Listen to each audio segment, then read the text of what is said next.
বিরোধী দলনেতা শুভেন্দু অধিকারী আজ লোকভবনে গিয়ে রাজ্যপাল ডক্টর সিভি আনন্দ বোসের সঙ্গে দেখা করেন।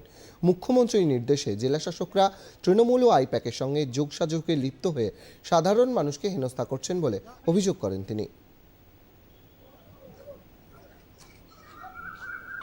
এসআইআর সংক্রান্ত বিষয় সিও বা ইসিআইতে না গিয়ে রাজ্যপাল মহোদয়ের কাছে বা চিফ সেক্রেটারির কাছে যেতে চেয়েছিলাম কেন?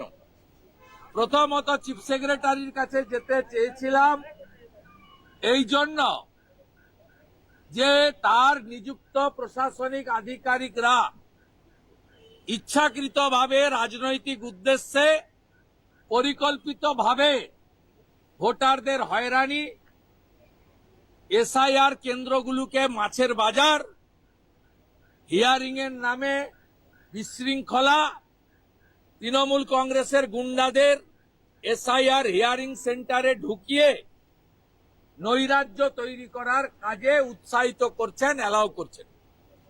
তিনি না দেখা করার ফলে আমরা সাংবিধানিক প্রধানের কাছে 4টে দাবি রেখেছি এবং বলেছি আপনি ইমপ্লিমেন্ট করতে পারেন না, এক্সিকিউশনের পার্ট আপনার নেই, কিন্তু আপনি অ্যাডভাইস করতে পারেন, সংবিধান সে অধিকার আপনাকে দিয়েছে। আপনি দয়া করে চিফ সেক্রেটারিকে অ্যাডভাইস করুন এই জিনিসগুলো হচ্ছে।